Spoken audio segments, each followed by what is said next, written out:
semuanya, Shalom Alaikum. Alaikum Shalom. Kita berjumpa kembali dalam Sadar Kapkit, seminar daring katekese sedikit. Silakan tepuk tangan di rumah masing-masing.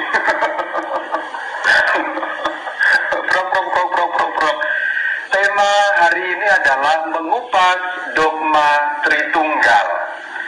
Ini tema yang menarik karena persis esok hari Gereja Katolik seluruh dunia merayakan Hari Raya Allah Tritunggal yang Maha Kudus. Maka ini sebagai persiapan untuk menyambut Hari Raya Tritunggal Maha Kudus, supaya kita yang mendengarkan kupasan pada malam hari ini juga paham dogma Allah Tritunggal.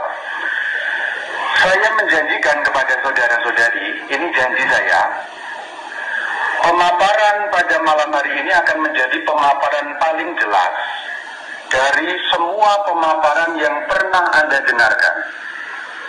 Saya berjanji itu. Anda mungkin pernah mendengarkan penjelasan dogma Tritunggal, tapi saya berani menjanjikan pemaparan ini akan menjadi pemaparan yang paling jelas dari semua pemaparan yang pernah Anda dengar. Saya tidak arogan, tetapi berusaha mendudukan persoalannya pada kerangka yang tepat. Karena orang Katolik sering pusing dan sering bingung dengan dogma Allah Tritunggal. Betul apa betul? Ini sebenarnya aneh, karena iman kita ini kan iman kepada Tritunggal yang Maha Kudus. Allahnya orang Katolik itu kan Tritunggal yang Maha Kudus. Tetapi kalau yang diimani saja kita masih bingung, ini kan aneh. Kadang-kadang juga bahkan bertanya kepada pemuka agama Katolik, Romo, tolong jelaskan Tritunggal kepada saya. Itu Tritunggal itu misteri, kamu cukup terima dan imani. Saya dulu waktu saya masih Mudika, dulu namanya Mudika, sekarang OMK itu loh. Saya pernah tanya kepada seorang Romo di paroki saya tidak sebut paroki mana, inisialnya Kalasan. Waktu saya Mudika, saya tanya Romo, Tritunggal itu seperti apa sih? Nah, Romonya hanya menjawab, yaitu misteri yang di luar akal budi manusia. Apakah benar di luar akal budi manusia? Tidak benar atau kurang tepat. Maka malam hari ini aku mau mengatakan kepada saudara-saudari, iman kepada Allah Tritunggal dapat dijabarkan, bahkan cukup simpel untuk dijelaskan, asal kita tahu bagaimana nalar menjelaskannya. Maka malam hari ini aku akan memakai nalar menjelaskan, atau dalam bahasa akademis menggunakan approachment, atau menggunakan pendekatan, yaitu pendekatan Alkitabiah. Jadi pendekatan yang aku pakai pada pembicaraan ini adalah pendekatan Alkitabiah. Tentu ini lebih merupakan suatu pengantar. Kalau saudara-saudari mendengarkan paparan dogma Tritunggal pada sore hari ini, bukan berarti seluruh kekayaannya sudah tercakup, belum. Ini pengantar, paling kurang Anda paham bagaimana mengerti dan menjelaskan dogma Allah Tritunggal. Jadi pendekatannya pendekatan biblis atau pendekatan Alkitabiah. Sebelum pendekatan itu, saya pendekatan simplistis. Nah, jadi pakai bahasa yang gampang dulu. Saya mau membuka dengan gambar ini. Silakan dilihat gambarnya dalam slide. Apakah sudah dilihat? Saudara-saudari terlihat ya? Silakan dilihat. Ada 3 buletan yang menyatu, itu saya menggambarkan dengan cara simplistis, dengan disimplifikasikan, digampangkan. Ada Allah, ada firman-Nya, ada rohnya. Jadi Allah menyatu dengan firman-Nya, Allah menyatu dengan rohnya. Sambil dibayang-bayangkan, sambil dipikir-pikirkan. Allah itu punya firman nggak dalam dirinya? Tentu saja punya. Allah itu ada rohnya nggak? Bersama dengan rohnya nggak? Ya tentu saja iya. Jadi ada Allah bersama dengan firman-Nya, bersama dengan rohnya. Sekarang saya tanya, ini slide kedua. Bagaimana Allah tanpa firman-Nya? Silakan dipikir-pikirkan dan coba dijawab. Bagaimana kalau Allah tanpa firman-Nya? Jawabannya jelas. Allah yang tanpa firman itu Allah yang tidak punya kuasa, karena kuasa penciptaan Allah ada dalam firman-Nya. Ketika Allah menciptakan, itu menggunakan firman-Nya. Berfirmanlah Allah, jadilah ini, maka jadi. Jadi Allah tanpa firman, Allah yang tidak punya kuasa apapun. Sebab kuasa Allah, dayanya Allah ada dalam firman-Nya. Kemudian kalau Allah tanpa firman juga tidak bisa memberi wahyu kepada manusia, tidak bisa memberi petunjuk. Gampangnya dalam bahasa simpel, Allah bisu. Kalau Allah bisu, bagaimana memberi wahyu? Bagaimana memberi petunjuk kepada kita? Jadi itu kalau Allah tanpa firman. Selanjutnya kalau Allah tanpa roh bagaimana? Ada firman tapi tanpa roh. Padahal roh adalah daya kehidupan yang menyangga kehidupan. Maka kalau Allah tanpa roh, Allah tidak ada bedanya dengan batu, patung, kayu, apapun benda mati. Oke, ini cara simpel dan sederhana. Jadi Allah tanpa firman tidak punya kuasa, Allah tanpa roh tidak hidup, berarti mati. Allah tanpa firman tidak punya kuasa, Allah tanpa roh mati tentu saja. Seperti benda mati saja layaknya. Sekarang bayangkan kalau Allah tanpa firman, tanpa roh, nggak bisa ngapa-ngapain, lebih-lebih lagi. Allah tanpa firman, tanpa roh nggak mungkin. Maka saudara-saudari, di sini kita harus perhatikan, maka Allah harus ada. Allah harus ada bersama dengan firman-Nya dan harus ada bersama dengan rohnya. Karena Allah tanpa firman berarti apa? Tidak punya kuasa. Allah tanpa roh berarti apa? Mati. Allah kan hidup, Allah kan punya kuasa. Maka Allah harus ada bersama-sama dengan firman-Nya dan dengan rohnya secara kekal abadi. Kekal abadi itu maksudnya tidak mungkin terpisah, bahkan hanya sedetik pun, bahkan hanya 1/1000 detik pun. Maka Allah, firman-Nya dan rohnya menyatu kekal abadi. Nah, ini cara simplistis menjelaskan Allah Tritunggal. Di dalam iman Katolik, Allah itu disebut Bapa, firman-Nya disebut Putra, roh Allah disebut Roh Kudus. Maka kalau kita ngomong Bapa, itu berarti menyebut Allah, Putra menyebut firman Allah, Roh Kudus menyebut roh Allah. Bapa selalu menyatu dengan Putra dan selalu menyatu dengan Roh Kudus, ketiga-tiganya satu, tidak mungkin terpisah sedetik pun. Allah bersama dengan firman-Nya dan bersama dengan rohnya tak mungkin terpisah sedetik pun. Sampai di sini Anda sudah mulai mengerti Allah Tritunggal. Tapi ini cara simplistis. Jadi Allah Tritunggal itu gampang sekali sebenarnya. Hanya orang malah menggunakan cara-cara yang aneh-aneh, pakai gambaran telur, cangkang, kulitnya. Wah, memangnya mau makan nasi goreng pakai telur. Gambaran itu malah kacau, kacau. Matahari sinarnya dan panasnya kacau. Tidak usah pakai gambaran-gambaran. Kita harus kembali kepada Alkitab. Dalam istilah Alkitab, Allah disebut Bapa, firman Allah disebut Putra, roh Allah disebut Roh Kudus.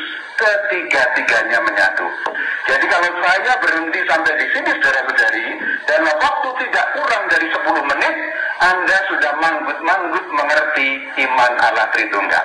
Saya sudah mulai melihat orang yang manggut-manggut dan tersenyum-senyum. Manggut-manggut itu kan tanda mengerti kan? Saya sudah lihat, saya senang lihat respon Anda ini. Wajah-wajah Anda sudah kelihatan tadi mulai berkerut-kerut, tapi sekarang sudah agak cerah. Di titik ini Anda sudah mengerti Allah Tritunggal dalam arti yang simplistis, sangat simpel.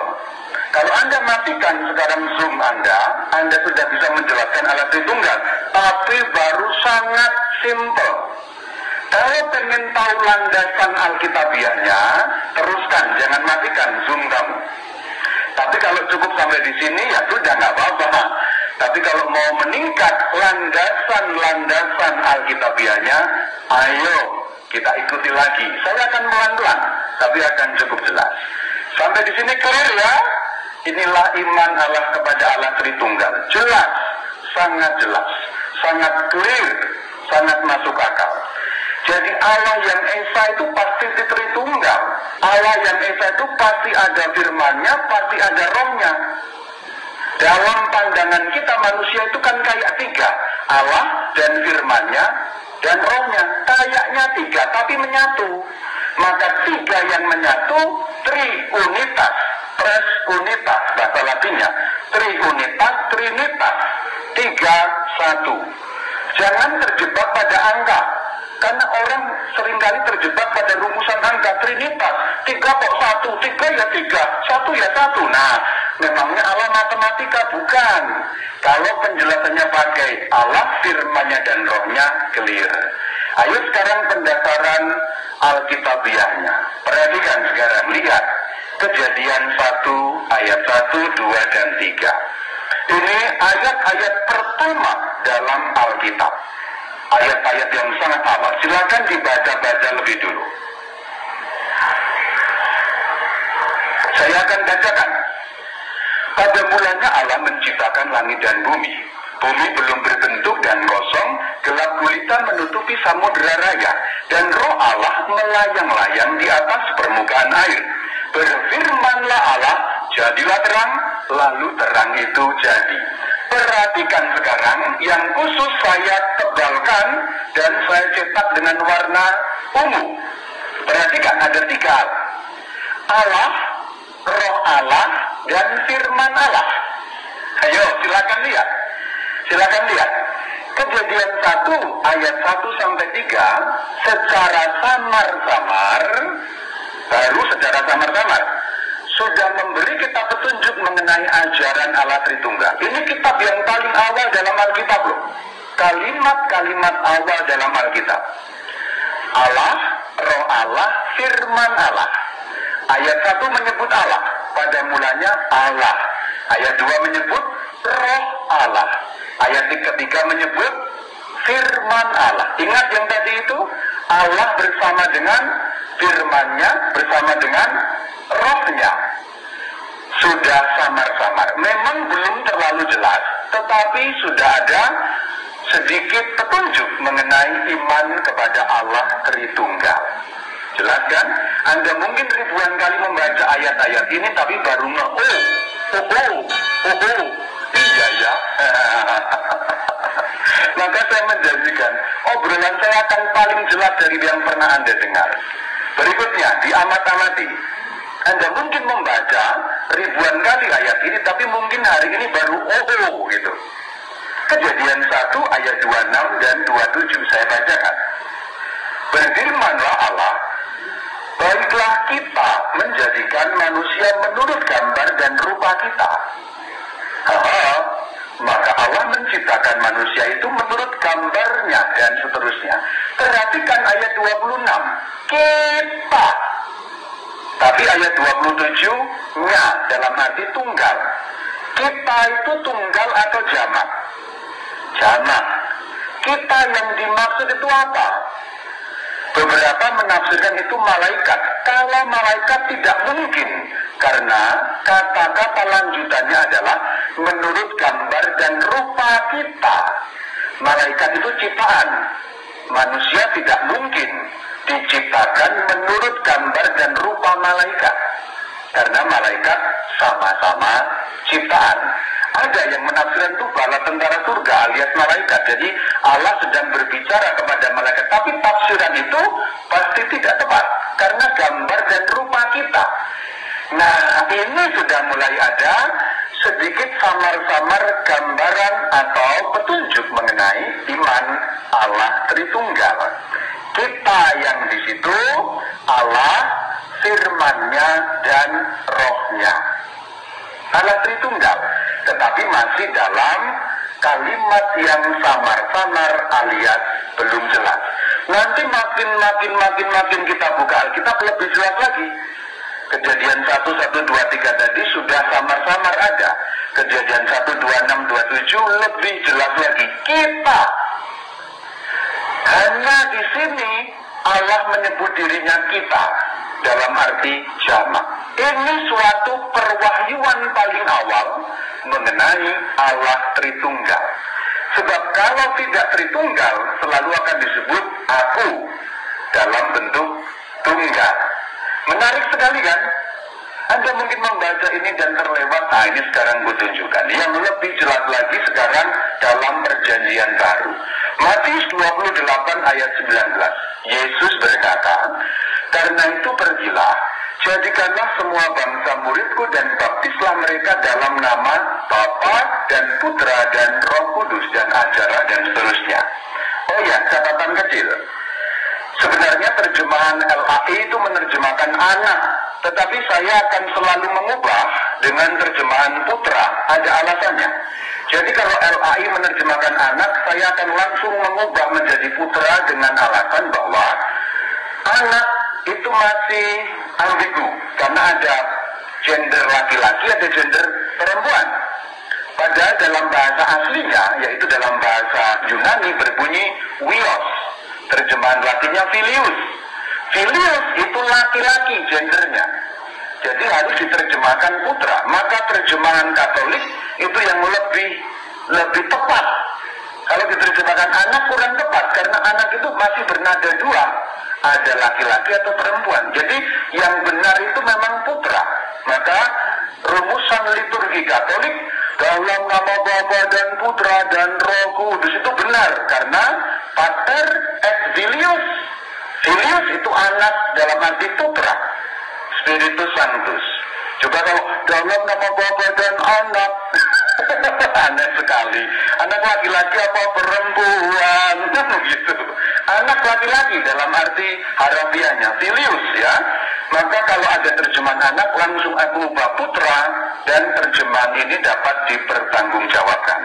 Perhatikan lagi, Bapa, Putra, Roh Kudus. Lebih jelas lagi.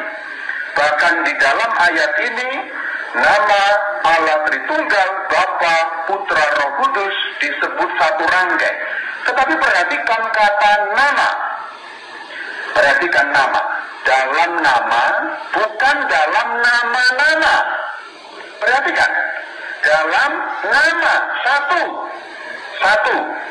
Bapa, Putra, Roh Kudus. Jadi yang tampaknya tiga itu satu. Dalam nama, bukan dalam nama-nama. Ini keterangannya. Selanjutnya, yang cukup jelas juga mengenai iman Tritunggal. 1 Yohanes, surat pertama Yohanes, bab 5 ayat yang ke-7.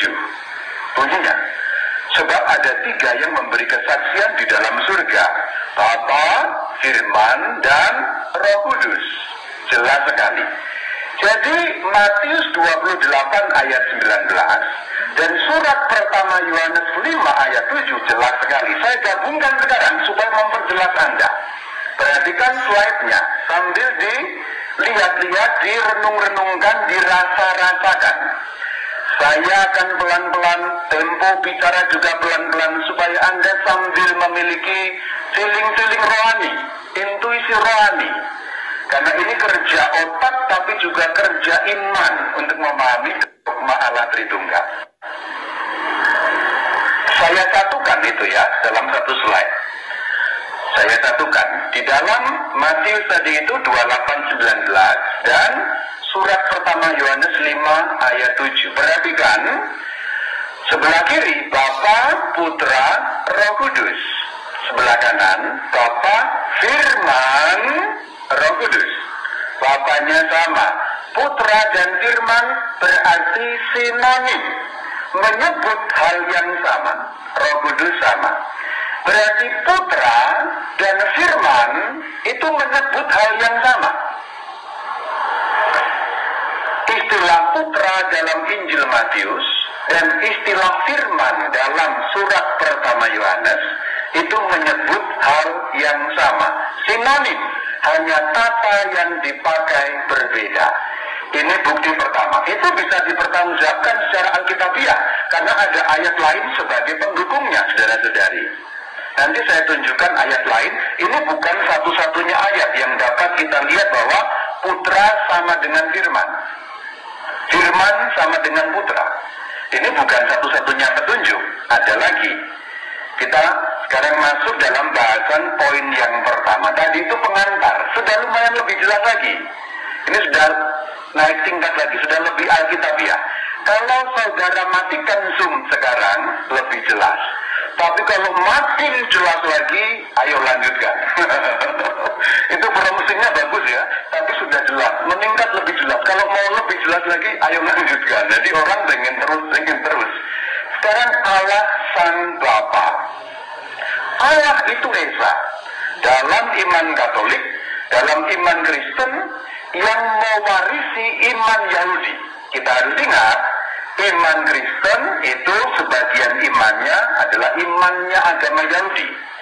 Mengenai Allah yang Esa, itu kita warisi dari imannya agama Yahudi. Orang Yahudi sudah mengenal Allah yang Esa. Meskipun pada zaman itu, zaman Musa contohnya 3.000 orang-orang bangsa-bangsa lain sekitarnya masih mengenal Allah yang banyak, ilah yang banyak. Tapi orang Yahudi sudah mengenal Allah yang Esa. Terbukti dalam kitab Ulangan. Kitab Ulangan ini kan kitab yang menceritakan zaman Musa. Ingat, sadar kapit mengenai sejarah Israel. Musa hidup 1250 tahun sebelum Tuhan Yesus, kira-kira. Kalau diukur dari zaman kita, ayat ini menceritakan 3.250 tahun yang lalu kira-kira. Berarti orang Yahudi sudah mengenal Allah yang Esa sejak 3.250 tahun yang lalu, sejak zaman Musa. Ulangan 6 ayat yang keempat. Ini kemudian menjadi semacam kredonya agama Yahudi yang disebut Shema Yisrael. Jadi ini semacam kredo atau syahadatnya, begitulah. Orang Yahudi menyanyikan pagi dan malam, selalu menyanyikan ini yang namanya Shema Yisrael. Shema itu dengarlah, Yisrael itu Israel. Adonai Echad, bunyinya begini.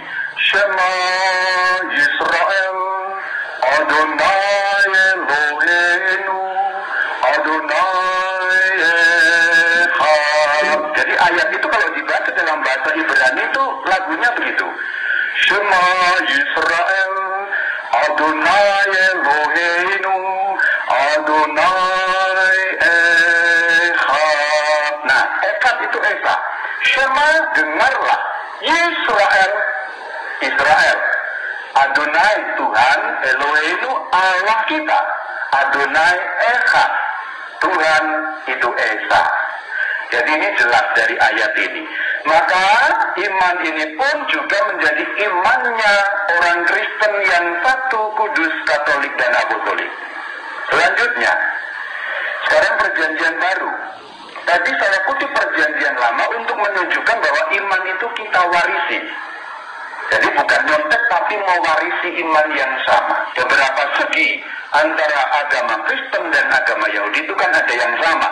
Tidak sepenuhnya sama, tapi ada segi-segi yang sama. Terutama mengenai iman kepada Allah yang Esa. Sekarang perjanjian baru. 1 Timotius 2 ayat 5. Karena Allah itu Esa dan seterusnya. Esa, karena perjanjian baru itu bahasa Yunani, itu berbunyi Heis. Lanjut, Yudas 1:25. Allah yang Esa, juru selamat kita dan seterusnya. Esa di situ mono. Mono artinya satu, berarti Allah yang satu, Allah yang Esa. Mono, kita tahu ya bahasa Yunani mono itu sering kita dengar. Monokotil, monolog, nah itu ya, monoton. Jadi kalau mono itu sering kita dengar artinya satu. Itu baru surat Yudas juga katakan. Sekarang surat Yakobus 2 ayat 19. Engkau percaya bahwa hanya ada satu Allah. Itu berbunyi Heis dalam bahasa aslinya. Jadi jelas iman kepada Allah yang Esa sangat jelas dari Alkitab. Nah, Allah yang Esa itu sering disebut Bapa. Sering disapa dengan sapaan Bapa. Itu apakah khas perjanjian baru, Rahman? Tidak khas perjanjian baru. Karena perjanjian lama atau agama Yahudi pun sudah menyebut Allah yang Esa itu Bapa. Perhatikan ulangan. Lagi saya kutip ulangan. Berarti ini berasal dari 3.250 tahun yang lalu kan? Artinya sekurang-kurangnya 3000 tahun yang lalu orang Yahudi sudah menyebut Allah yang Esa itu Aba atau Bapa. Perhatikan, demikianlah engkau dan seterusnya. Bukankah ia Bapamu? Dalam bahasa asli berbunyi Abika, Abika Bapamu, Abba, Ka itu mu. Jadi itu berbunyi Abika Bapamu, Allah. Ini bicara mengenai Allah. Sekarang 2 Samuel 7 ayat 14. Beginilah firman Tuhan semesta alam. Aku akan menjadi Bapanya. Lebih jelas lagi, Allah yang Esa disebut Bapa. Mazmur 89 ayat 27. Bapakku engkau, Allahku. Jadi Allah yang Esa disebut Bapa, sangat jelas. Ini semua perjanjian lama. Berarti perjanjian lama sudah punya sebutan Bapa untuk Allah yang Esa. Ini masih perjanjian lama, Maleaki. Bukankah kita sekalian mempunyai satu Bapa, satu Allah? Nah, Ab atau Abba itu jelas sekali. Kemudian perjanjian baru oleh Sang Kristus, Allah yang Esa itu pun disebut Bapa. Ini sebenarnya bukan penemuan baru. Baginda Yesus hanya menggarisbawahi atau menegaskan atau lebih mempopulerkan lagi. Sebab memang dalam perjanjian lama Allah sudah disebut Bapa, tapi sebutan itu kurang populer. Biasanya kan disebutnya Allah yang Maha Tinggi, sebutan yang keren-keren itu loh, yang kayaknya Allah yang Maha Tinggi, Allah yang perkasa, yang gitu-gitu. Perjanjian lama itu sukanya yang dahsyat-dahsyat biasanya. Maka istilah atau sebutan Bapa agak kurang populer di kalangan orang Yahudi atau perjanjian lama. Nah, Sang Kristus tanda petik mempopulerkan, kira-kira begitu. Maka dalam perjanjian baru, Sang Kristus kalau menyebut Allah selalu Bapa, menggarisbawahi. Jadi Sang Kristus bukan menciptakan istilah, tapi lebih merupakan garis bawah, mempertegas sebutan yang sudah ada, mempopulerkan sebutan yang kurang populer sebelumnya. Allah yang Esa disebut Bapa. Di mana itu? Matius 5 ayat 48. Karena itu haruslah kamu sempurna sama seperti Bapa, Bapamu. Pater, bahasa Yunaninya pater, bahasa Latinnya pun juga pater. Saya kutip 4 Injil semua biar lengkap. Sekarang Markus, sama. Markus 11:25. Dan jika kamu berdiri untuk berdoa, ampunilah dahulu supaya Bapamu, pater. Lukas 10 ayat 21 sama, pater. Yohanes sama, ini yang belum lama kita dengar dalam bacaan Injil. Yohanes 20 ayat 21. Kata Yesus sekali lagi, damai sejahtera bagi kamu. Shalom alaikum. Itu saya kalau sering mengucapkan Shalom alaikum itu ayatnya di situ. Kalau bunyi bahasa Ibraninya itu Shalom alaikum. Jadi itu perkataan Sang Kristus kepada murid-murid Sang Kristus yang telah bangkit. Maka saya senang menggunakan kata Shalom alaikum. Sama seperti Bapa. Jadi Allah yang Esa disebut Bapa oleh Sang Kristus. Jelas dalam keempat Injil. Tidak hanya 4 loh ya, kalau mau kita cari banyak sekali. Dan lebih jelas lagi di dalam doa Bapa kami, itu sangat jelas. Jadi ini sekarang pit stop alias kesimpulan kecil. Oleh Sang Kristus, Baginda Yesus, Allah yang Esa disebut Bapa. Nah, di sini sangat jelas kalau kita mendoakan doa Bapa kami. Jadi kalau ada pertanyaan, kenapa sih nggak disebut Allah begitu saja? Atau ya Allah gitu saja, kenapa sih harus repot-repot? Agama Katolik itu menyebut Bapa. Kenapa sih harus bikin-bikin? Jangan salah, ini bukan bikin-bikin. Tetapi ini ajaran dari siapa? Baginda Yesus. Ajaran Sang Kristus sendiri.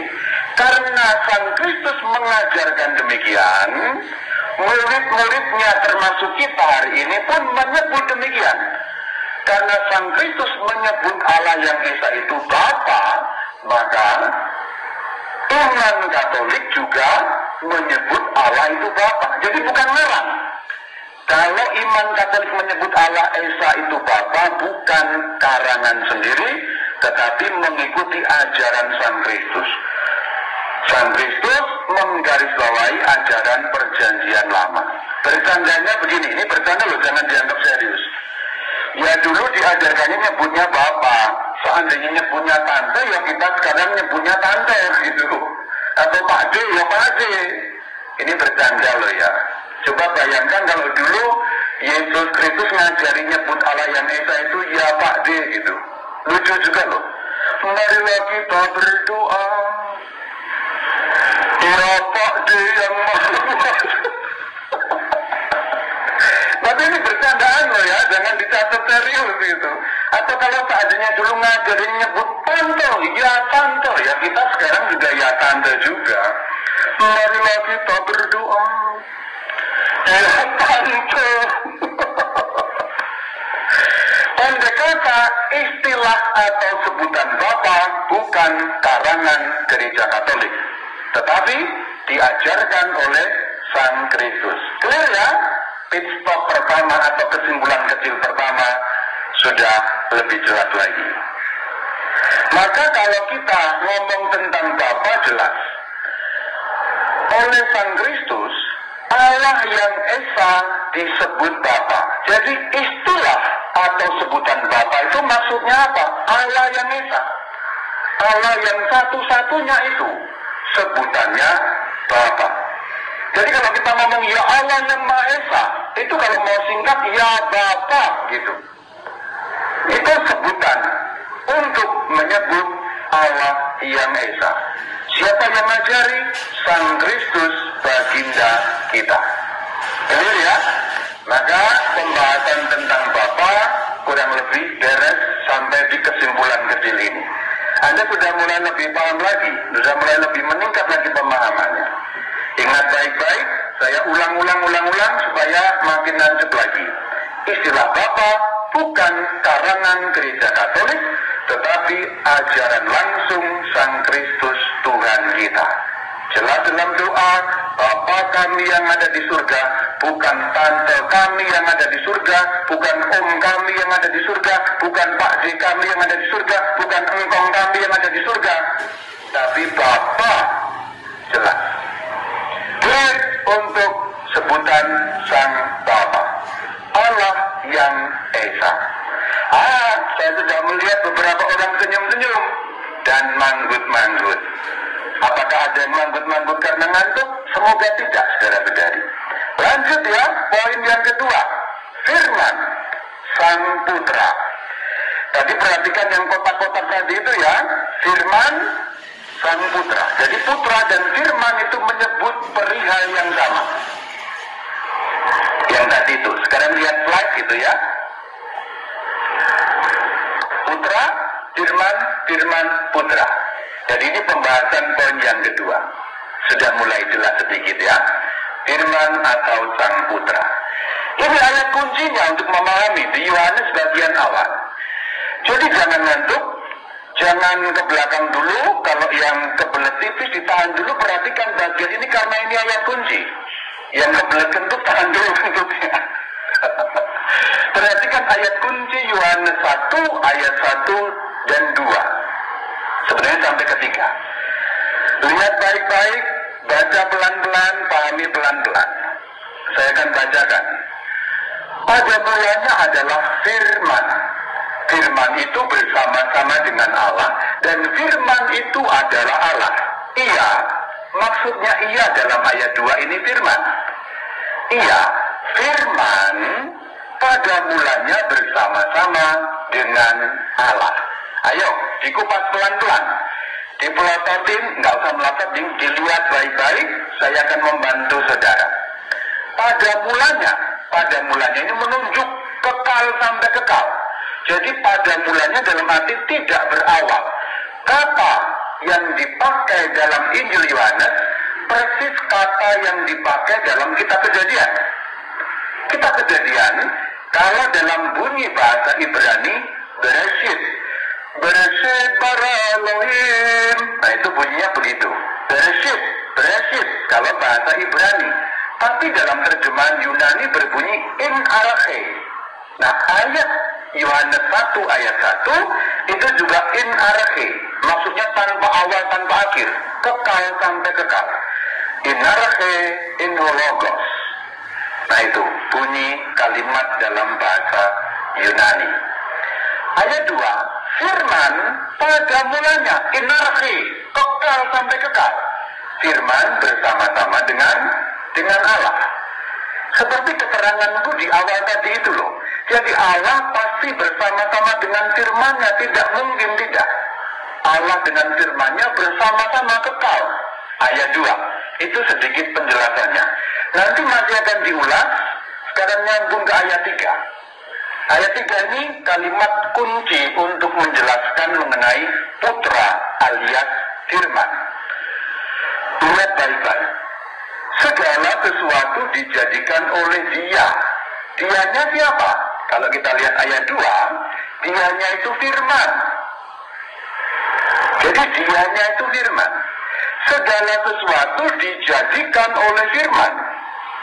Atau kalau dipositifkan, di balik kalimatnya, firman menciptakan segala sesuatu.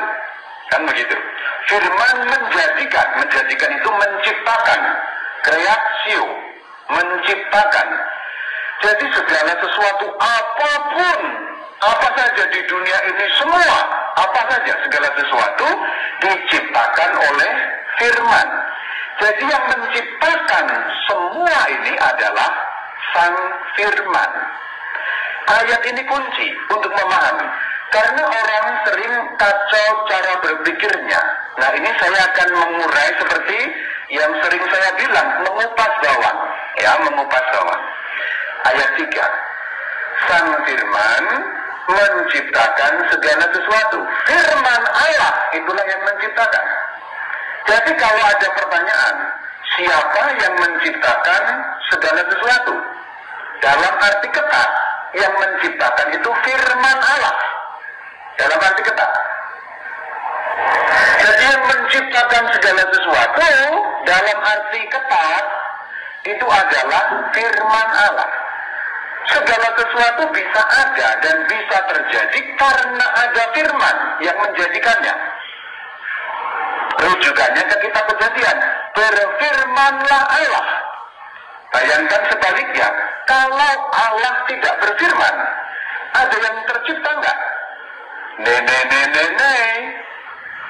Atau yang lebih ekstrim, kalau firman Allah tidak ada, mungkinkah ada yang tercipta?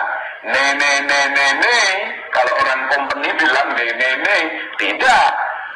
Maka dalam arti ketat, ini harus fokus ya, dengarkan baik-baik, fokus. Dalam arti ketat, yang menciptakan segala sesuatu adalah firman Allah.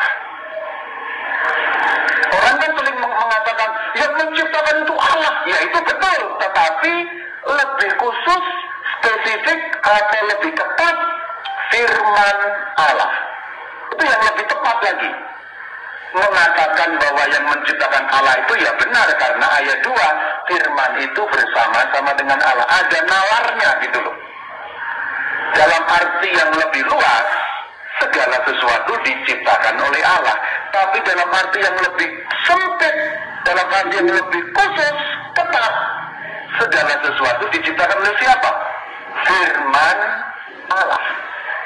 Clear ya? Pelan-pelan, ayo. Ayat itu bukan berdiri sendiri, ada dukungan ayat-ayat yang lain. Sekarang Ibrani.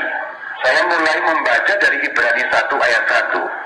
Ayat 1 tidak terlalu penting, tapi sebagai pengantar saja untuk masuk ayat 2. Setelah pada zaman dahulu, Allah berulang kali dan dalam berbagai cara berbicara kepada nenek moyang kita dengan perantaraan para nabi. Nah, perhatikan bahwa sebelumnya berulang-ulang dan terus-menerus Allah kalau bicara kepada nenek moyang kita, maksudnya manusia, melalui perantaraan nabi-nabi. Jadi nggak langsung, tapi dengan perantaraan para nabi.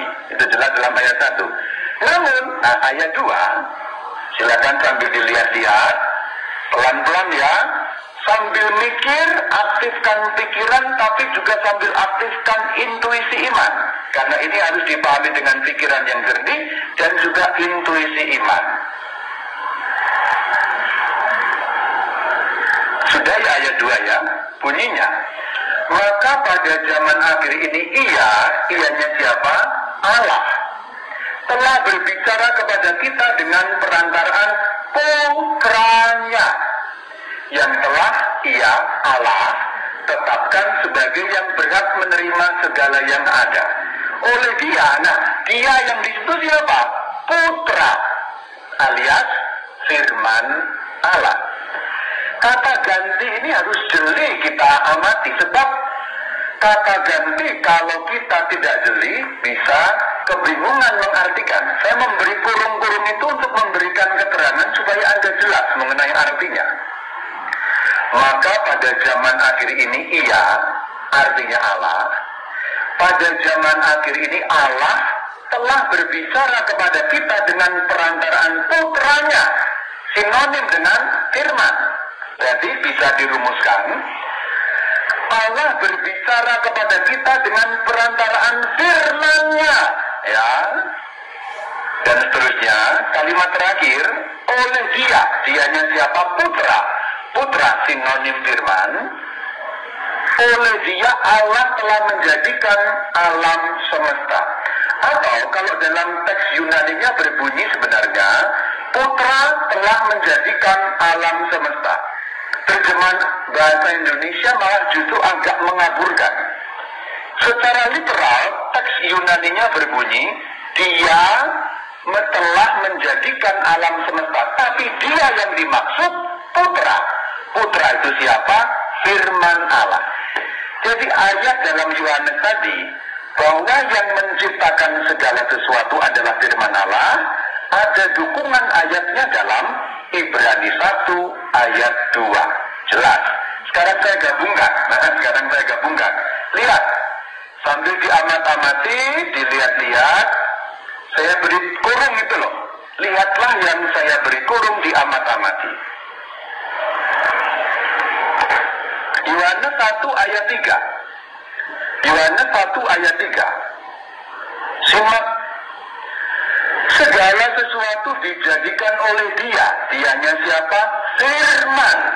Berarti segala sesuatu dijadikan oleh firman. Firman Allah maksudnya. Ibrani 1 ayat 2. Dianya di situ siapa? Putra. Putra itu sebutan untuk firman.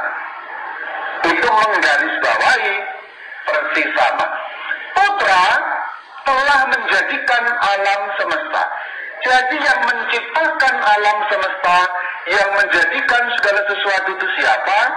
Firman Allah, atau yang diberi sebutan putra. Jadi putra itu sebutan untuk firman Allah. Ingat, sekarang saya tumpuk 4 ayat tadi itu. Lebih kecil karena saya menumpuk 4 ayat. Ingat baik-baik. Ya, perhatikan, fokuskan pada slide sekarang sambil dengar suaraku yang cempreng gak jelas ini. Ingat ayat-ayat tadi. Bagian atas. Matius 28:19.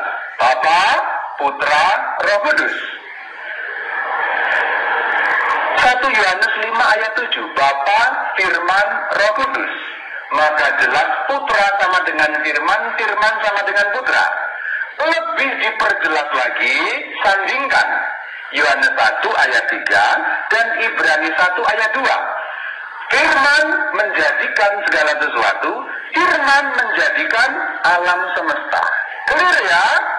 Putra sama dengan firman, firman sama dengan putra. Maka kalau dirumuskan begini. Oleh Alkitab, firman yang dimaksud tentu saja adalah firman Allah. Jadi kalau kita ngomong firman itu maksudnya firman Allah ya. Oleh Alkitab, firman disebut putra. Sekali lagi di sini kita harus tahu, sebutan putra bukan karangan gereja Katolik. Tapi itu ajaran dalam Alkitab. Maka kalau gereja Katolik menyebut putra, itu karena memang tercantum dalam Alkitab, diajarkan dalam Alkitab. Jadi bukan bikin-bikinan ajaran Katolik. Maka ini pit stop yang kedua, kesimpulan kecil berikutnya.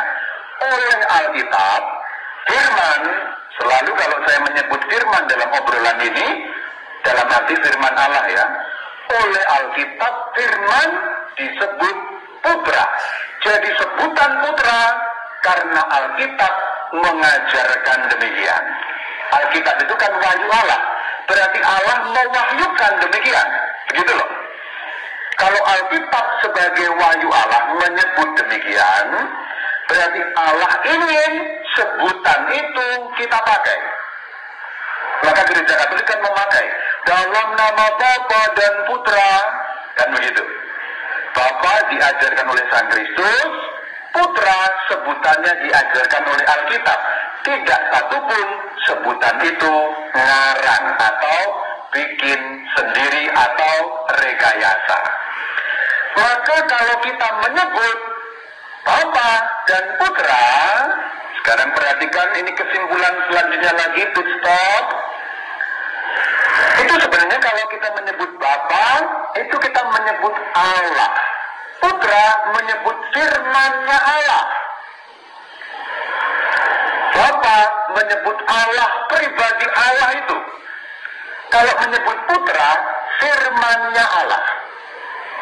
Sebutannya itu sudah jelas diajarkan Sang Kristus dan diajarkan Alkitab. Mungkin masih ada yang kebingungan, loh kok harus dibedakan? Dua itu, Allah dan firman-Nya kan menyatu. Kenyataannya, keduanya menyatu tapi dapat dibedakan.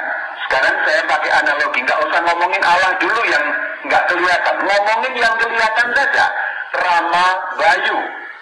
Ayo ngomongin yang kelihatan. Saya Bayu dan Firman. Ya sebenarnya Firman itu kan perkataan. Saya sebut Firman supaya gampang menggambarkan. Yang sedang Anda dengar itu Bayu atau Firman-Nya Bayu? Ayo. Pikir baik-baik. Mikir. Yang sedang Anda dengar Bayu atau Firman-Nya Bayu? Ayo. Ini nggak usah ngomongin Allah dulu loh ya. Ini ngomongin makhluk manusia, tapi bisa untuk mengangkat nanti kepada pemahaman yang lebih utuh. Bayu dan firman-Nya Bayu. Ini kan kira-kira analog dengan Allah dan firman-Nya Allah, gitu loh.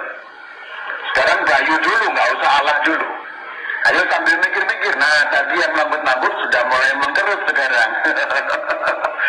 Bayu dan firman-Nya Bayu. Pertanyaanku, yang sedang saudara dengar itu Bayu atau firman-Nya Bayu?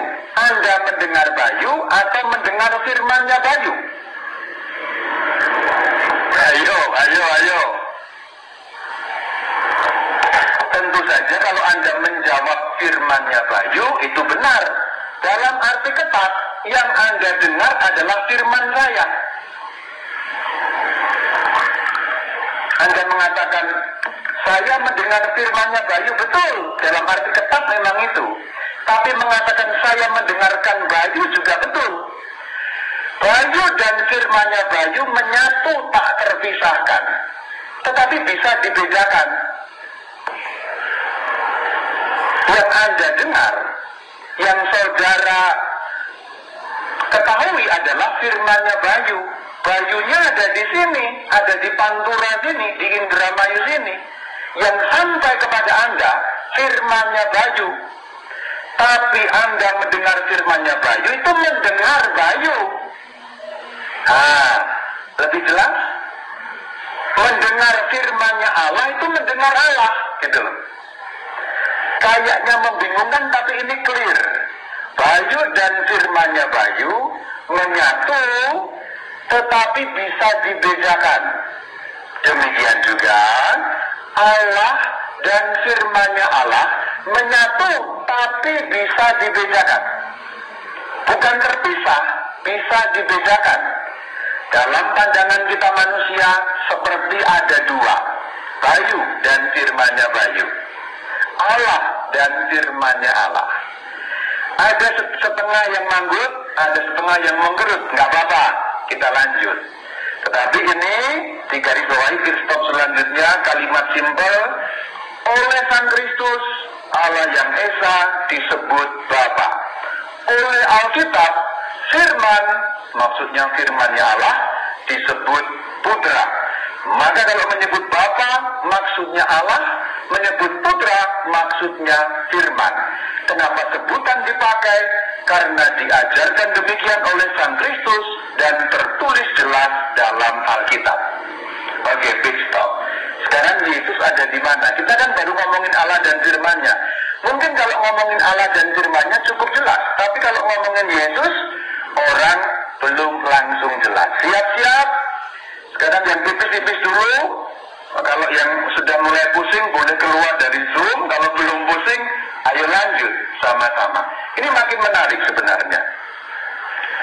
Lihat, ayat yang tadi, ini juga ayat kunci. Tetapi disambungkan dengan ayat 14. Yang tadi yang dimaksud mana? Yohanes 1 ayat 2. Ia pada mulanya bersama-sama dengan Allah. Ia yang di situ firman. Maka firman pada mulanya bersama-sama dengan Allah. Kalimatnya nyambung. Langsung nyambung dengan ayat 14. Perhatikan dulu ayat 2. Firman pada mulanya bersama-sama dengan Allah. Jadi firman dan Allah menyatu, tak terpisahkan, tapi bisa dibedakan. Jadi kayak ada dua dalam pandangan kita. Ada Allah, ada firman-Nya, tapi menyatu. Ayat 2 perhatikan. Firman pada mulanya bersama-sama dengan Allah, tapi menyatu seutuh-utuhnya. Kemudian ayat 14, kita sampai pada ayat yang kunci sekali. Firman itu yang mana? Yang disebut dalam ayat 2. Firman itu, itu loh. Firman yang tadi disebut dalam ayat 2 dan ayat 1 tadi itu telah menjadi manusia. Jadi yang menjadi manusia itu apa? Firman Allah. Katanya Allah menjadi manusia, nanti dulu, simpen dulu, jangan buru-buru ya. Orang sabar disayang setan, disayang Tuhan ya. Simpen dulu. Jangan buru-buru, saya akan jelaskan kupas bawang step by step. Jadi dalam ayat Yohanes 1 ayat 14 jelas firman menjadi manusia. Jadi yang menjadi manusia itu apa? Allah atau firman Allah? Dalam arti ketat. Jawablah menggunakan dasar Yohanes 1 ayat 14. Itu ayatnya jelas sekali.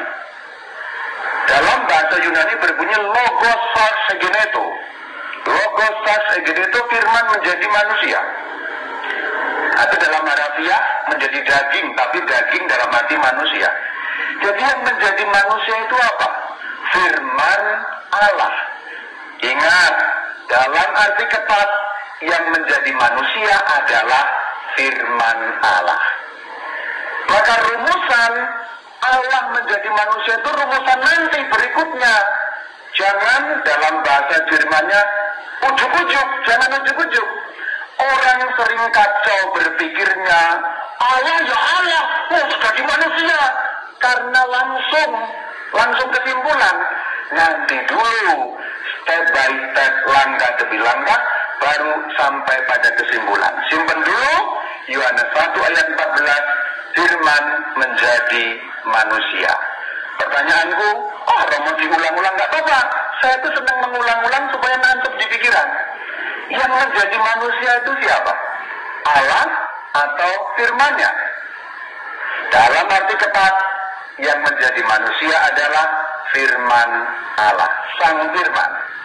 Ayatnya Yohanes 1:14. Manusia itu siapa namanya? Nah itu kita sudah tahulah. Ada ayatnya juga, Galatia 4 ayat 4, tapi tanpa ayat ayat pun seluruh Alkitab menceritakan itu. Manusia itu bernama Yesus dari Nazaret, lahir dari seorang perempuan namanya Maria. Itu jelas tak terbantahkan.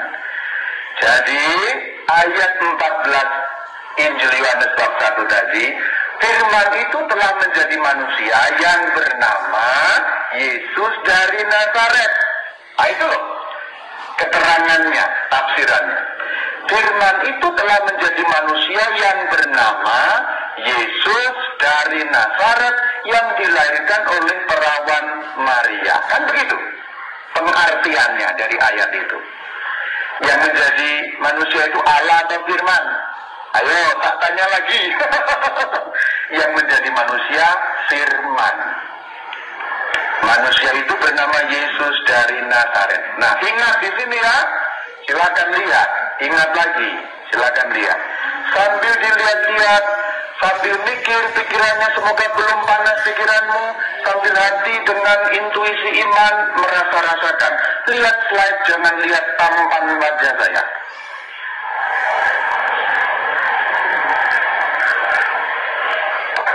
Perhatikan ya, ingat Yohanes 1 ayat 2 dan Yohanes 1 ayat 14. Maka pit stop berikutnya atau kesimpulan kecil, Yesus Kristus adalah Firman yang menjadi manusia. Jadi kalau mau dibuat kesimpulan, sebenarnya yang menjadi manusia itu kan Firman. Manusia itu bernama Yesus Kristus.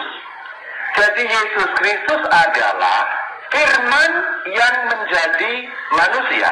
Yohanes 1 ayat 14. Oh, katanya Allah menjadi manusia. Mana? Sabar. Saudara, lihat sekarang. Nah, ini dia. Untuk menunjukkan bagaimana Firman tadi itu kekal. Ini dia. Ingat bahwa, tapi sebelum ke sini ini dulu untuk memberi penegasan. Firman itu pada mulanya bersama dengan Allah. Apakah ada bukti lain dalam ayat-ayat yang lain selain Yohanes 1 ayat 2? Ada. Yohanes 8 ayat 58. Simak baik-baik, kalau ini perlu konsentrasi tinggi. Kata Yesus kepada mereka, Aku berkata kepadamu sesungguhnya, sebelum Abraham jadi, Aku telah ada. Akunya Yesus. Perhatikan bahwa sebelum Abraham, Yesus sudah ada. Padahal Abraham hidup 2000 tahun sebelum Yesus. Bagaimana ini dipahami? Abraham hidup 2000 tahun sebelum Yesus dari Nazaret. Kok dibilang dalam Yohanes 8 ayat 58, Yesus sudah ada sebelum Abraham. Pengertian aku di sini adalah Yesus sebagai Firman yang tadi bersama-sama dengan Allah. Yesus dalam diri Firman yang atau dalam bahasa gampang, Yesus yang belum bernama Yesus, Yesus yang belum menjadi manusia. Nah, itu bahasa gampangnya. Yesus dalam kedudukannya sebagai Firman Allah. Namanya belum Yesus, juga belum menjadi manusia, tetapi Firman Allah di surga bersama-sama dengan Allah. Aku yang dimaksud di situ adalah Firman Allah itu. Atau bahasa gampang, Yesus sebagai Firman Allah. Meskipun namanya belum Yesus, bahkan belum menjadi manusia. Semoga agak-agak clear ya. Ayat selanjutnya, Yohanes 17 ayat 5 dan Yohanes 17 ayat 24. Langsung yang dicetak tebal. Aku Yesus sebelum dunia ada. Tadi hanya Abraham loh, 2000 tahun sebelum Yesus dari Nazaret. Sekarang sebelum dunia ada. Jadi dunia belum ada, Yesus sudah ada. Ayat 24 pun sama. Sebelum dunia dijadikan. Tapi ini pengertiannya bukan Yesus sebagai manusia, tapi Yesus yang belum bernama Yesus. Yesus yang belum menjadi manusia, tetapi sebagai Firman Allah. Masih Firman Allah, belum ada wujud. Belum berwujud. Karena Firman Allah itu baru berwujud 2000 tahun yang lalu dengan menjadi manusia dilahirkan itu. Sebelumnya wujudnya apa Romo? Yang gak ada wujudnya. Firman itu kan gak ada wujudnya. Siapa bisa melihat wujud firman saya? Nggak ada wujudnya. Firman saya pun nggak ada wujudnya. Demikian pula firman Allah. Tidak berwujud jasmani maksudnya, tapi sudah ada. Nah itu, semoga lebih clear lagi. Ini membuktikan 3 ayat tadi, Yohanes 8:58, Yohanes 17 ayat 5 dan ayat 24 membuktikan benarnya Yohanes 1 ayat 2. Firman pada mulanya bersama-sama dengan Allah. Jelas, aku sudah ada sebelum dunia dijadikan, sebelum semesta dijadikan, sebelum Abraham ada, bahkan sebelum jagat raya ada. Dari kekal sampai kekal sudah ada, meskipun belum dalam wujud jasmani manusia. Lebih clear lagi sebenarnya. Maka ingatlah Yohanes 1 ayat 1, ini ayat kunci sekali, hafalkan. Pada mulanya adalah firman, firman itu bersama-sama dengan Allah, dan firman itu adalah Allah. Ini ayat kunci sekali untuk memahami Tritunggal. Pada mulanya adalah firman, harus sampai merem bisa. Pada mulanya adalah firman, firman itu bersama dengan Allah, dan firman itu adalah Allah. Firman tadi itu Yesus yang belum menjadi manusia dan belum berwujud manusia. Maka kalau dikalimatkan sebagai kesimpulan kecil berikutnya, Yesus Kristus, fokus perhatikan, Yesus Kristus adalah firman Allah yang menjadi manusia. Saya ulangi, Yesus Kristus adalah firman yang menjadi manusia. Mengingat bahwa firman itu adalah Allah, perhatikan ayat 1. Firman itu adalah Allah. Maksudnya apa? Yang menyatu, Allah sendiri. Dapat dibedakan tapi menyatu, tak terpisahkan. Maka dikatakan firman itu adalah Allah. Dalam arti ketat, yang menjadi manusia adalah firman. Tetapi mengingat bahwa firman adalah Allah, maka bisa dikatakan Yesus Kristus adalah Allah. Jadi itu ada runutannya. Yesus Kristus adalah firman yang menjadi manusia. Kalimat pertama. Kalimat kedua, ingat bahwa firman itu adalah Allah. Maka kalimat ketiganya, maka Yesus Kristus adalah Allah. Saya ulangi, fokus baik-baik, buka pikiran jernih dengan hati iman. Kalimat pertama, Yesus Kristus adalah firman yang menjadi manusia. Kalimat kedua, ingat, firman itu adalah Allah. Kalimat ketiga, maka dari itu Yesus Kristus adalah Allah. Jadi Yesus Kristus adalah Allah merupakan kesimpulan dari ayat-ayat Alkitab. Tetapi Anda tidak bisa langsung Yesus Allah. Kalau langsung begitu, sulit menjelaskan. Allah ya Allah, manusia ya manusia. Kan katanya begitu. Bagaimana mungkin Allah menjadi manusia? Ya bisa. Karena yang menjadi manusia itu firman. Firmannya Allah menjadi manusia. Tapi karena firman itu dan Allah bersatu, firman itu Allah menyatu, firman itu adalah Allah, maka Yesus Kristus adalah Allah. Jadi nalarnya harus diikuti. Kalau langsung jujuk, ujuk-ujuk, nggak akan bisa dijelaskan. Saya sudah mulai sedikit melihat binar-binar senyum di antara Anda. Semoga janjiku, obrolan ini akan paling jelas dari semua obrolan yang pernah kau dengar, dapat saya penuhi. Maka, pit stop berikutnya, saya ulangi dengan pelan-pelan mengenai Bapa tadi. Bapa sebutan untuk Allah. Diri Allah itu disebut Bapa. Alkitab mengajarkannya. Firman disebut Putra. 2000 tahun yang lalu firman itu menjadi manusia. Namanya Yesus dari Nazaret. Maka Yesus dari Nazaret adalah firman yang menjadi manusia. Mengingat bahwa firman itu adalah Allah, maka dapat disebut Yesus Kristus adalah Allah. Mau bukti? Ya ada banyak bukti. Siapa sanggup memerintah ini dan itu kalau bukan Allah? Kalau manusia biasa, mana mungkin sanggup menghidupkan manusia, mengembalikan Lazarus kepada kehidupan? Mana mungkin mengubah air menjadi anggur? Segala mukjizat tadi itu membuktikan bahwa Yesus Kristus atau manusia yang bernama Yesus dari Nazaret, yang gelarnya Kristus itu panjang ya, tapi memang harus begitu. Segala mukjizat yang dikerjakan itu membuktikan bahwa Yesus dari Nazaret sebagai manusia punya kuasa firman.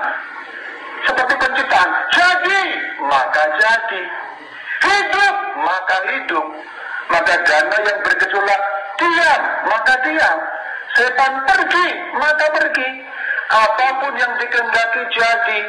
Roti yang hanya sedikit, ya 5 roti 2 ikan,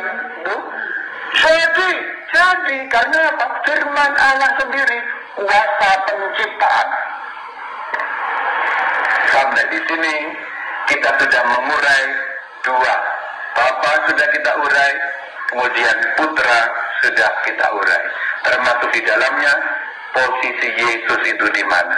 Jadi jangan pernah ujuk-ujuk Yesus adalah Allah, itu kesimpulan terakhir. Anda harus runut satu demi satu untuk sampai pada kesimpulan itu baru jelas. Maka sekarang kita sampai pada yang ketiga. Yang ketiga ini tidak terlalu sulit. Kalau Roh Allah itu gampang. Roh Allah Sang Roh Kudus. Yang biasanya membingungkan adalah Putra. Bapa itu juga gampang. Allah yang Esa, Bapa, beres. Rohnya Allah, Roh Kudus, beres. Nggak terlalu sulit kalau kita kembali ke Kejadian 1 tadi ya. Kejadian 1 ayat 1, 2, dan 3 tadi gampang. Pada mulanya Allah Bapa. Roh Allah melayang, Roh Allah, Roh Kudus. Yang biasa membingungkan orang adalah posisi Yesus itu ada di mana. Hari ini engkau clear. Saya melihat wajah-wajah cakep mengerti sedikit makin naik tingkat pemahamannya dalam iman Allah Tritunggal. Kupasan dogma hari ini dari sudut Alkitabiah lumayan sedikit dipahami. Roh Kudus tidak terlalu panjang, gampang dipahami. Yuk kita lihat. Ingat yang tadi itu Kejadian 1 ayat 1 ya. Pada mulanya Allah, ayat 2, Roh Allah. Nah, Roh Allah itu yang disebut Roh Kudus. Jadi sebutan Roh Kudus itu gampang. Roh Kudus itu siapa? Roh Allah. Loh, kok begitu? Ya ada ayatnya. Yohanes 14:26. Tetapi penghibur, yaitu Roh Kudus. Nah kan? Yohanes 14 ayat 26. Roh Kudus. Jadi yang disebut dalam Kejadian 1 ayat 2 Roh Allah tadi disebut di Yohanes 14:26 Roh Kudus. Sama, rohnya Allah, Roh Kudus. Agios pneumatos. Ini lebih jelas lagi. Yohanes 15:26. Jikalau penghibur, nah tadi itu ya, penghibur itu siapa? Roh Kudus. Maka bisa kita baca jikalau Roh Kudus, nah begitu, yaitu Roh kebenaran yang keluar dari Bapa.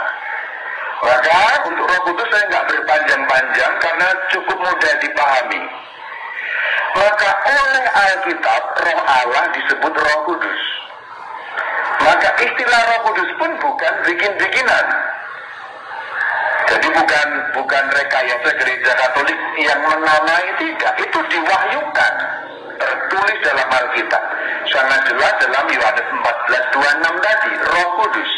Itu berbunyi dalam bahasa Yunaninya Hagios pneumatos. Hagios Kudus, pneumatos, Roh. Itu nggak hanya satu ayat di sini, ada banyak ayat. Terutama Injil Lukas. Injil Lukas itu banyak sekali mengutip.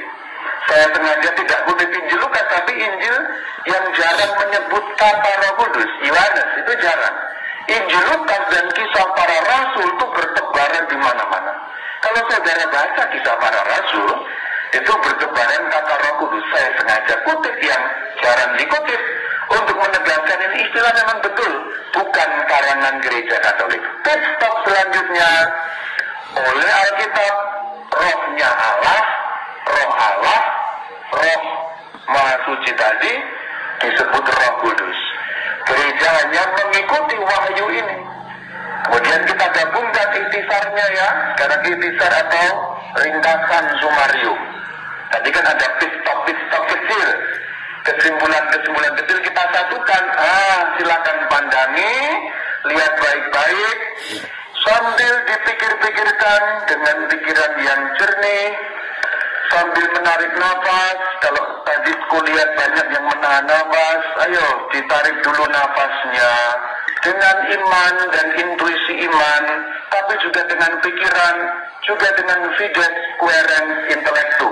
Iman yang berusaha mencari pengertian. Inilah dogma Tritunggal dengan pendekatan biblis atau pendekatan Alkitabiah.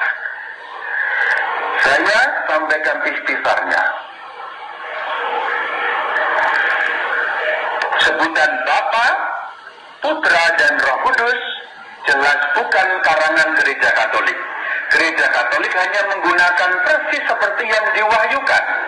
Kalau Allah mewahyukan demikian, berarti Allah menghendaki kita menggunakannya. Jelas tertulis dalam Alkitab, jelas tertulis di dalam wahyu yang tertulis. Alkitab itu kan wahyu yang tertulis, wahyu Allah yang dituliskan. Bahwa Sang Kristus baginda kita selalu menyebut Allah dengan sebutan Bapa. Maka oleh Sang Kristus, Allah yang Esa disebut Bapa. Jelas. Oleh Alkitab, firman-Nya Allah, firman disebut Putra. Oleh Alkitab pula, Roh-Nya Allah disebut Roh Kudus. Maka dalam arti simplistis, gampang untuk dipahami saja, untuk pemahaman Anda sendiri, kalau kita mengatakan dalam nama Bapa dan Putra dan Roh Kudus, kenapa harus pakai istilah begitu? Karena istilah itu diwahyukan. Itu jawabannya. Bukan karangan tapi diwahyukan. Itu sama dengan mengatakan dalam nama Allah yang bersama firman-Nya, yang bersama Roh-Nya, kekal abadi, menyatu selama-lamanya, tak terpisahkan sedikit pun juga. Panjang kan? Kalau mau pakai kalimat panjangnya begitu. Kalau mau pakai kalimat singkatnya, dalam nama Bapa dan Putra dan Roh Kudus. Jadi tanda salib kita itu memuat ajaran yang luar biasa dalam, penjelasan yang berlapis-lapis yang kupasannya Anda dengar tadi ini. Maka sekarang, mulai detik ini, kalau Anda mengucapkan Bapa, Putra, Roh Kudus baik dalam tanda salib maupun dalam kemuliaan, khidmatlah, hormatlah, hayatilah. Bahkan kalau Anda mengucapkan kemuliaan, ini kebiasaan Gereja Katolik yang sayangnya dilupakan dan diabaikan oleh orang Katolik. Doa kemuliaan harus diucapkan dengan membungkukkan badan. Maka tadi ketika berdoa di awal kemuliaan, aku membungkukkan badan, kalau saudara lihat. Ingat mulai hari ini, dimanapun Anda ketemu doa kemuliaan, bungkukkan badanmu. Kemuliaan kepada Bapa dan Putra dan Roh Kudus, karena ini inti iman kita. Kita menyembah Allah Tritunggal itu. Kita menyembah Tritunggal yang Maha Kudus, Trinitas yang Maha Kudus itu. Kuulangi supaya makin jelas lagi. Dalam nama Bapa dan Putra dan Roh Kudus, jelas diwahyukan. Bapa, sebutan untuk Allah, pribadi Allah. Putra, sebutan untuk firman-Nya Allah. Roh Kudus, sebutan untuk Roh-Nya Allah. Allah dan firman-Nya dan Roh-Nya, perhatikan bagian ini kembali ke bagian depan. Allah, firman-Nya dan Roh-Nya, atau dalam istilah yang diwahyukan tadi, Bapa bersama Putra dan Roh Kudus selalu menyatu, tak terpisahkan, dari kekal sampai kekal, abadi selama-lamanya. Allah pasti bersama dengan firman-Nya, pasti bersama dengan Roh-Nya, tak mungkin terpisahkan sedetik pun. Kesatuan itu mutlak, tetapi dalam pandangan kita sebagai manusia, kayaknya ada tiga: Allah, firman-Nya, dan Roh-Nya. Tetapi kita tahu itu menyatu kesatuan seutuh-utuhnya dalam diri Allah itu. Semoga pemaparan mengenai iman Allah Tritunggal ini sedikit mencerahkan Anda. Aku mencoba berlapis-lapis dari cara yang paling gampang tadi, kemudian pendasaran Alkitabiahnya.